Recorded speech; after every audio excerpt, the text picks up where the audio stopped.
Welcome to this session of the Beyond the Veil Summit, where we'll explore the nature of the veil between the worlds. I'm Lisa Bonnice, your host. My guest for this session is Suzanne Giesemann. Our topic today is the body is the veil, how we can quiet its demands and access higher consciousness. Suzanne Giesemann is a former U.S. Navy commander who is now an author and teacher of the Awakened Way. Her verified connection with those in non-physical realms allows her to convey messages of hope, healing, and love that go straight to the heart and illuminate the life of self-awareness within. She's here with us today. Suzanne, thank you so much for joining us. It's always so good to spend time with you.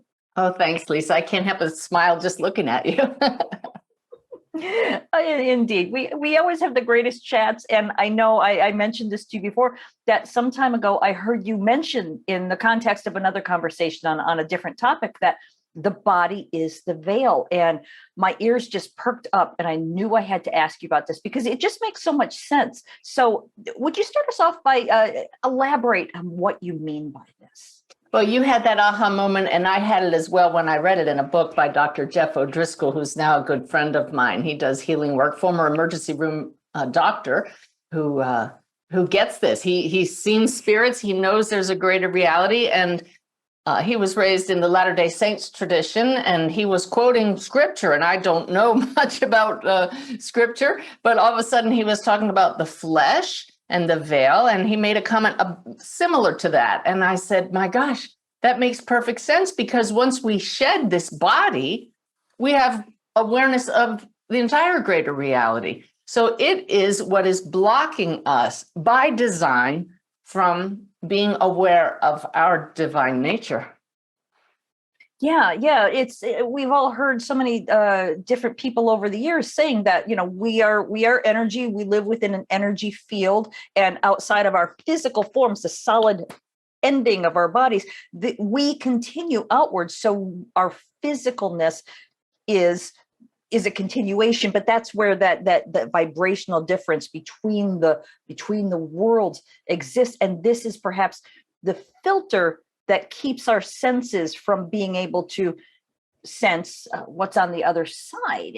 So I guess, first of all, is that the way that you see it? And is it possible that we can ever get beyond this? Well, it's definitely how I see it. And I know it's how more and more scientists are seeing it. Dr. Eben Alexander talks about the brain as a filtering mechanism of consciousness. And it is, because once you come to know that all signals carrying information are all right here, meaning even different realms are interpenetrating our own, we realize that the brain is perfectly designed for us to operate in this earthly realm.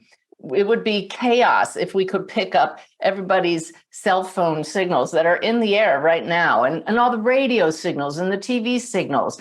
Happily, we can't. So the brain is just right for that, but it filters out the signals of our loved ones who have passed, who are right here as frequencies, fields of information. That doesn't mean they're not people. We are fields of information with our own unique frequencies as well. But to answer your second part of that question, we can learn to bypass the filter through certain modalities like meditation and body work and presence. Mm-hmm, mm-hmm. Yeah. So then I guess when you first started doing this type of work, how did you begin getting past the filter to connect with higher consciousness? It was absolutely through a daily practice of sitting quietly and just noticing the thoughts that arise. Those are the clouds over the blue sky. And we really need to train ourselves to not give so much attention to those distractions. The story of me is so enthralling to each one of us. Just watch a conversation in a dinner party or couples in a restaurant. As soon as somebody starts telling a story, you can see the other person already relating it to themselves, and they're already ready to tell their part of the story and not even listening to the other person, because we just find our own thoughts and experiences so fascinating. So if we're constantly focusing on the story of me, how are you going to tune into the more subtle information that's coming in from the stories of loved ones and guides across the veil? That's a really interesting point. So it is something that we all just automatically do. We're listening with half of our ear, and the other part of us, in fact, I'm sort of doing this right now because I need to think about what That's right. question am I going to ask you next. But I also really want to focus on what you're saying so that I can also hear what you're saying. So how do we begin to set aside our own thoughts and deeply listen? So you got the key right there. It's number one, awareness. It's that aha moment. Wait a minute. If I really listen, I might hear things that are valuable to me. So the intention is first, and then the commitment to training yourself to listen and notice what else is here. Fascinating. I just had a conversation with a convicted felon who spent several years in jail, and he taught his fellow prisoners remote viewing. And somebody who was in the conversation with me, my friend Lynette, said to him, as a social worker, she had visited jails quite a few times. And she said, they're never quiet. He said, absolutely, 24/7, the lights are on and people are making noises and screaming. It's just chaos. So again, the question, how did you train people to do remote viewing, which most people relate to a meditative type practice? And he said, this is so brilliantly done. It just was this huge aha that I'll be teaching in every one of my Shift Network classes moving forward.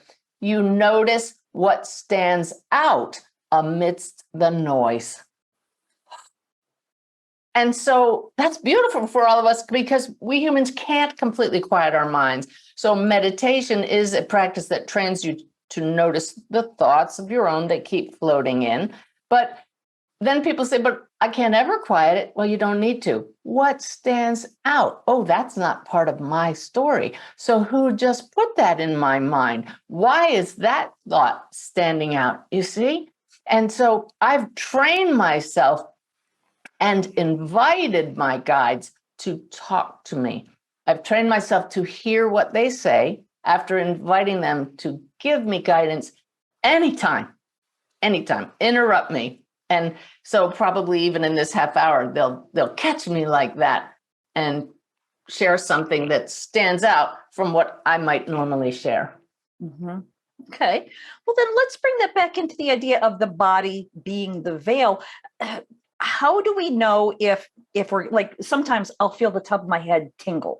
Oh, and yeah. that to me is a sign from my body that there's a message or something coming through. Oh, yeah. But then maybe I'm having an ache or a pain or something. How can we tell the difference between a message coming through or something that we need to listen to? Let's talk about the actual body. Well, let's go back a second. That tingle made me laugh because my dear friend Brenda, who's a guide of mine now, she was a friend here in physical form and now a friend across the veil. She tickles my hair to let me know, hey, I have something to say. And as you said that, I got goosebumps, which is one of my physical symptoms to say, this is truth, trust that. And I know many of you listening are familiar with the goosebumps. We call them truth shivers. So how do you tell the difference between another symptom in your body? I love that you noticed that, Lisa, that they're not always our symptoms. When I do readings for people, one of the greatest pieces of evidence I get is those across the veil give me their symptoms that they had before they passed. And that helps me know exactly what led to their passing. So how we know is when you feel something, you simply ask, is that mine? You know, sometimes we get angry. And I've learned right away to say, wait a minute, is somebody right around me angry? And they are. And you notice, wait, I have no reason to be angry. And I say to myself, not my pain, not my anger. And it just flows through. If you don't realize it, then you become angry and you add fuel to the fire. So you can say, wait a minute, I just felt this symptom, this pain in the back near my left kidney.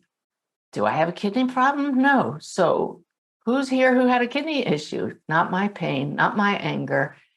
Fascinating when you realize we're just all flowing energy bodies and we pick up other fields of energy. Mm-hmm. Yeah, that makes a lot of sense. In fact, you brought up Eben Alexander. When I talked to him for the summit as well, he was talking about how on the other side of the veil, it's more real than real. And we sort of discussed the fact that our physical human senses are actually limits, they're filters, so that when you're on the other side, you see this much more expanded view of what's possible, colors that we can't Oh, see yeah. within the human. And so I wonder, these higher consciousness events, etc., they seem so larger than life, literally. Is it possible for us to have a similar type experience while we're still within this limiting casing? I'll get back to that, but I want to talk about something you just said, though, about colors more bright than we can imagine across the veil. We can't imagine that because our limited experience in a body limits us to the physical eyes. But I asked a veterinary ophthalmologist once to send me photos of how a dog sees the world. Oh, it almost made me sad because their colors were so muted compared to what we see. They showed me a picture of a parrot, bright colors, and it was just dull. That's how a dog would see a parrot. And you line that up next to a picture of how we would see a parrot. And I imagine saying to a dog, my gosh, there are colors here in this world so much brighter than you can imagine. And if the dog could talk, they would say, what do you mean? I can't imagine that. So now at least you can put into perspective how it can be that when we change the way information comes into the eyes through the filter of the brain, via a dog, via a person, it limits us. So get rid of the physical eyes and the brain across the veil, see with consciousness, which is the ground of all that is, and there are no limits. So now I forgot the second part of your question.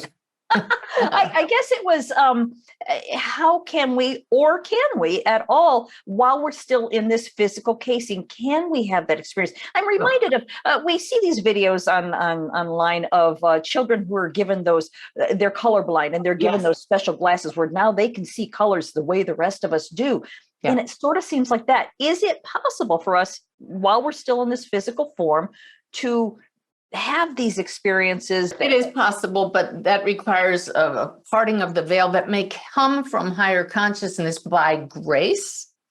Okay, like a spiritually transformative experience. I've heard of many people, and I've had something like this, where suddenly they see the web, the grid of sparkling lights around our planet. I had an experience where I suddenly saw people walking down the street become pixelated like a video game, and I knew this reality was not the way we really perceive it. So it happens through moments of expanded awareness when the filter is bypassed. Okay. Now, I know that we can do this with the use of psychedelics, et cetera. And I think sometimes if you've had that experience, it's easier to imagine what it would be like to do that without the help of chemicals. I wonder, does it even necessarily help us to see what's beyond? Oh, it helps so much. I've never used psychedelics, and I don't care to. I love the nice, slow and easy and gentle route of meditation, but it has absolutely transformed my life and the lives of thousands who I have taught meditative techniques, because it shows you there's so much more than what's in this little box defined by our physical senses. We have no idea how much we can part the veil until we start working on it. And we part it through expanded states of awareness. And meditation just happens to be my preferred method. Mm-hmm, mm-hmm. Okay. Well, getting back once again to the physicality of this being the veil. And we've talked in past summits, past conversations about what is the veil. And the answer is usually that it's a gradation of vibration, where, you know, when we're in the physical world, we vibrate like this. And then on the other side is, and the veil is sort of this sort of fuzzy, gauzy field in between them. But now that we're talking about the body being the actual veil, do you have any way to sort of conceptualize, explain what that actually means? Well, sure. I don't think the body is literally a veil. It's a metaphor, just like this gradient is a veil. It is a metaphorical point where we are not in resonance with a higher frequency, and the body causes that. So I'm calling that the veil. It's just whatever is blocking you from being able to access the higher frequencies. Okay. Yeah. Well, thank you. Thank you for getting into that a little bit more. Well, I know that you and I talked during the intuitive medicine summit about how the body uh, sort of translates energies, whether they're resonant or not, into good health or poor health, etc. Are we ever getting messages from these illnesses, so to speak? Oh, well, there are certainly indicators that we're out of balance. I spoke at a conference a couple of weeks ago and expended a lot of energy and came home very much out of balance and ended up getting an infection for which I needed antibiotics, not COVID, but I talked to my guides and it was simply the swing of the pendulum. You were just way up here with just pumping out lots of love and high energy and just had to swing back the other way a lot, and it was tired as well. A lot of traveling, some stress related with that. So the body sometimes just says, you got to lie down. You have to pamper yourself. Stop going full speed ahead all the time. So it came back into balance, and here we are. Right, right. Okay, yeah, that makes sense. Well, now I also know that you talk about higher consciousness events as being sort of spectacular fireworks types events. Let's talk about that a bit. I may talk about that, and I'm glad you're giving me a chance to talk about it because one of the greatest mistakes you can make is going into meditation hoping for those fireworks events every time. You will be disappointed. The other takeaway I got from speaking to this convicted felon when he taught other prisoners how to, by the way, the sweetest man you can ever imagine. Wow. I say convicted felon only to get people's attention because he just showed everybody we are all people and people who make mistakes. So he taught his fellow prisoners to meditate for 1 minute at a time, 1 minute.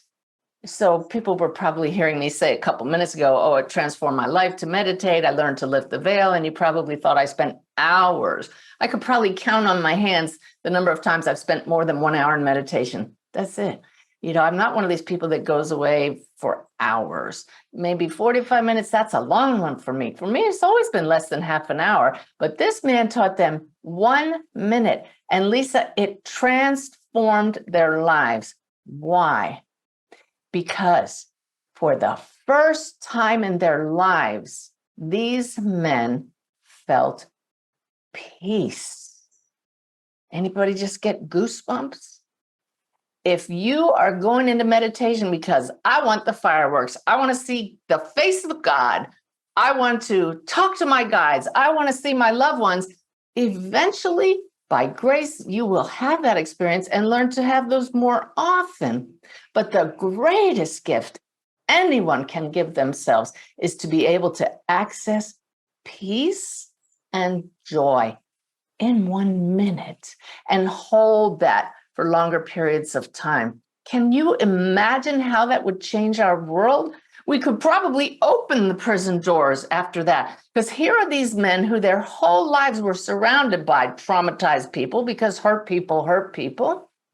And they were always either going to the past or the future, pain and fear, never learned how to be present. And 1 minute at a time, even in a place filled with noise and light, they felt peace and they felt love. Heroin addicts took heroin the first time and felt this whoosh and said, this ecstatic feeling, I need this again. And after a while, it was not ecstatic and it leads to horrible pain and suffering. But in meditation, they no longer needed or craved the heroin, and nothing else took that away. That's not bells and whistles. That is our underlying essence. That is who we are. Beyond the story, beyond any veil, we are peace. Simply being. This is love. If that's not the greatest fireworks in the world, I don't know what is. Yeah, that was beautifully stated. Thank you so much. William Bloom said something similar, that the true connection is very soft and very gentle. And that's what you seem to be describing here, that's what we're working toward. Yeah. Now, again, we're talking about the body. In your view, how does the body block the connection with higher? How does the filter actually work? I'm got to ask that one. My guides say that the body is very busy. It's made up of trillions of cells that all have their own consciousness. It's like a beehive of activity. You can actually feel that buzz of the body systems when you go into meditation. Rub your hands together and stop, and you feel the buzz. So with all of this activity, it's going to constantly be drawing your attention. Oh, here's an ache and pain over here. Oh, I'm tired of sitting in this position. That's just the physical symptoms in the body. Now add in the mind, and you have a lot of activity. So it just distracts us, and we need to learn to work around it. When I told you when I had that little infection, I had to call off 2 readings that I had scheduled to do 2 days in a row because I knew the discomfort, the malaise that I was feeling would have distracted me from a clear connection with people's loved ones. And that was the right move to make. So we just have to be aware of what is distracting us at any one time. And can we set that aside, or does it need our attention? Because often pain is a call for attention. Mm-hmm. Mm-hmm. Okay. All right. Well, so then given the idea that the body is this filter, and when we when we drop into this physical form, we sort of forget where we came from and who we really are, et cetera. So in your view, why do we adopt these sometimes difficult human lives in order to forget who we are, or vice versa? We don't do it in order to forget who we are. It's a byproduct of coming into these bodies, but it is part of the plan, because we at the higher levels know that we are always safe, always protected, always loved, always connected to all that is. We are the all that is at the deepest level. So knowing that even if we forget, nothing can hurt us, nothing can harm us at the deeper levels. We are always loved and safe. This is always held in awareness deep within us, in the soul, the higher self, localized here in the heart area. With this awareness, we can forget, and through the contrast that happens as we forget who we are, through the contrast between pain and pleasure, do we have the full experience of being human. And that's why we came here. Some of our most painful lessons lead to the greatest joy. Some of our greatest suffering leads to the greatest growth. That's why we come here, not to suffer and not for pain, for the contrast, through learning through relation and relationships. And like I said, that safety valve is this knowing, this light within us that never goes away. And we find it again when we set the story aside. Okay. All right. Now, I want to go back. This is niggling in the back of my head. When you're talking about this man who taught his fellow prisoners how to do remote viewing, I'm glitching on the way that you described it. How he said they filter out the noise, or they ignore the noise. What was his wording for that? Just what I've been teaching in mediumship, except I didn't put it in these exact words. You notice what stands apart from the noise. So the way I used to teach it is, you notice what's not your stuff, where stuff stands for sensations, thoughts, and feelings, STF. What is not your symptom? What is not your emotion? What images arise in your mind that you've never seen before, or are so random and have no reason for being here? What stands out from the noise? What is not your normal way of thinking and processing things? So when you sit quietly, and you can do it now, and you just say, what is it I need to know right now? Something will arise in awareness, because we are connected to one field of awareness. Notice what stood out. And then you pull the thread and you say, why did that just come in my mind when I asked, what do I need to know right now? I did it last week. I sat in meditation, and just out of the blue, because I hadn't asked the question in a while, what is it I need to know right now? And this image popped into my mind of a hot burning coal in my hand. That was unusual. Boy, talk about standing out. I haven't had a charcoal grill fire in years. I haven't seen a hot burning coal. I knew it was hot because I could see it burning in my hand. And I thought, that's kind of ominous. So I pulled the thread. I asked my guides, why did you give me that image? And Lisa, as we said in the Navy, when I was in the Navy, radio silence. I got no answer. So I want to let everybody know, when you don't get an answer, know that it's going to come. Just trust. That evening, 12 hours later, I get into bed and I'm drawn to read this book that I had bought over the summer but never finished. It just snagged my attention across the room. So I picked it up, took it into bed, opened up to the bookmark and turned to the next page that I hadn't read. Lisa, right there on the page. When you have emotions that bother you, they are like hot burning coals in your hand. Let them go. Oh my gosh. It was one of those moments where I go, oh, and my husband, he's so used to me going, oh, he doesn't even ask anymore, because if you notice what stands out from the noise, you will have magical moments over and over. I love that story. Wow, that's fantastic. So I'm wondering then, going back to I'm trying to place myself in, I haven't been in prison, thank goodness, but I can imagine the noise, the shouting, the yelling, the ruckus, the uncomfortableness of that situation. And you're trying to become peaceful. You're just trying to notice the way that you were explaining it. I've also heard about people who are going through like hypnotherapy, and maybe a fire truck is going by, and the hypnotherapist will say, every noise you hear outside of my voice brings you deeper. Uh-huh. Is that what they're describing as well? It's funny you say that, because I don't know where I learned that, but I learned it years ago. When I first started meditating, I would be so irritated by birds chirping outside, every little noise. No, it's supposed to be completely quiet. And then people buy music with birds chirping to make them relax. And then I realized we will never have complete silence. So yes, I don't know if they taught that in prison, but that is the key. That's what I teach my students.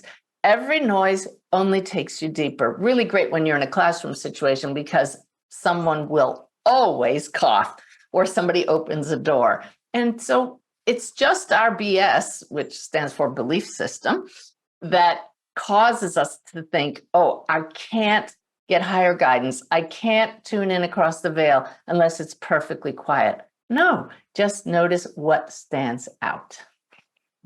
Wonderful. One of the reasons that I really love talking to you about this is because, your military background, you are so disciplined and you're so no BS. So you've really, throughout your career here, made sure that you have evidence, et cetera, and you have no doubt that this is true. So is it really possible for us to learn to live a spiritual life that will sustain us even in these weird times that we're in? If it weren't possible, I think we'd all just hang it up. But everybody's listening because, again, that part within us that never goes away, the light, your soul connection, knows. We just know it's possible. And so the first key is to find peace within yourself. Then you can be at peace even when the world appears to be going to hell. Then you have the higher perspective. I'd love to share with you an analogy I was just given in meditation this morning. And Lisa, you and I have talked enough. You know that I teach in metaphors, and this one is really pretty funny, but it's so profound, so profound. I'm going to use it at a retreat that I'm leading soon with actual props. But are you ready for this? It's one of the reasons why we don't notice the veil, beyond the veil, that the greater reality is right here. my guides showed me as I was meditating, and I was having this beautiful, peaceful state. And the next, I picked up my iPad because I type my daily way messages on my iPad. I usually have my eyes closed. They give me beautiful messages and I'm typing. Sometimes I look down and then post the message that I got. So I picked up the iPad this morning and I type it into an email to myself. So I opened the email. Next thing you know, I got sucked into whatever emails were in my inbox. So here I'm having this beautiful meditation, and who isn't aware of when our inbox grabs our attention? And they showed me, look what just happened. And they showed me a vacuum cleaner hose. If you put your hand on top of the hose, what happens? You get sucked in. And they said, your story, and we talked about this at the beginning of this conversation today, is so interesting to you, and all of our activities and all of our emails and our connections keep us focused right here. So we get sucked in by the story. So how do you stop getting sucked in? Number one is awareness of that propensity. Number two is intention to notice when it happens and to not let it take you away from awareness of the greater reality. So how do you stop a suction like this? You turn off the power. You don't give the story any more power. So I'm going to demonstrate this by literally, I'm going to have the hose on my hand and then reach down and turn off the power. And the story has lost its grip. There is only one true power. It's the one mind, it's consciousness, it's awareness. So where we focus that power, awareness is our reality. This is powerful. Are you constantly sucked into the story? Are you sitting around saying the world is going to hell? Nothing's going to change it. Well, then you are giving power to that story. Find the place within you that never changes.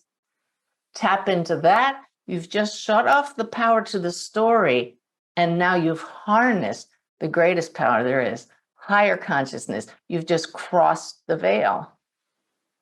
And now you say to Spirit, using the one mind, the one power, how may I be an instrument for change? Show me how to see the world in a more positive light and be the change we need. That's very, very profound, very helpful. I can feel myself, being pulled into your words. I understand what you're saying. What I'm wondering then is, how do we sort of have a foot in both worlds, where we do, in my view, we do need to know what's going on in the planet, but we don't need to be sucked into it. How do we walk that fine line between being aware and not getting pulled into the drama? Yeah, you said at the beginning in the introduction, I teach and live the awakened way. And it just requires us to live in awareness that we are not only human, we're part of one big web that's across the veil in here. And we find connection and healing through expanded states of awareness. When you live from this awareness, the awakened way, you train yourself to be more aware. Am I in this story? How am I viewing the world? You are in both worlds at once. So I read the headlines from a state of neutrality. As the observer, I don't get sucked in. If I feel myself getting sucked in by the headlines, I step back, and through daily practice, even 1 minute a day, or do my sip of the divine meditation that's on YouTube, 3-minute meditation a day. You do that and you know what peace feels like. Now you can access that instantly, and you've just found that balance. So it's just a way of living the awakened way. It's a whole different way of living than most humans do, but that's what will change our world. Yeah. Certainly beats doom scrolling. Thank you. Now, before we go any further, I want to make sure that I mention your website for those who are intrigued by your work. It's SuzanneGiesemann.com. You've also got dailyway.org and theawakenedway.org. Tell us what's the difference between those websites. Well, the Daily Way messages are beautiful inspiration, short from messages from spirit that I get in meditation every day. We have over 4,000 of them in the archives, but they come out by email if you sign up for it, on my Facebook page, on my website at dailyway.org or SuzanneGiesemann.com. And very exciting, probably by the time this summit airs, we're going to have an Awakened Way app where you'll get notifications and they'll be right there on your phone, and you can push an inspire button and see what message you need for the day. The awakenedway.org is simply more information on what it's like, what it means to live the awakened way. And then my website is just so full of resources for how to live this way, how to connect across the veil, and how to find that peace and connection that's right here. All right, beautiful. And I can feel it just talking to you. That's one of the many reasons I like spending time with you. Now, is there anything that maybe I have forgotten to ask, or I haven't brought up that is still on your mind that you'd like to bring up, or do you feel complete? Just as I ask that question, the guides want me to say that the one message that has been misinterpreted by so many people, I won't say the many ways it's been misinterpreted, just the accurate version is we may be walking wounded as humans, but at the soul level, you are already whole. You are already complete. There is nothing wrong with you. Your soul knows this. Just a matter of getting the human conditioned BS out of the way, the belief system, and excavating that beautiful, whole, complete part of you that is right here, right now, veil or no veil. Perfect. Thank you so much for those final words. Suzanne, again, it's so wonderful to spend time with you. Thank you for being with us. You're welcome. Thanks, everybody. All right. I want to remind everyone I've been talking with Suzanne Giesemann, and I want to thank everyone for joining us. I hope you enjoyed this conversation in the Beyond the Veil Summit.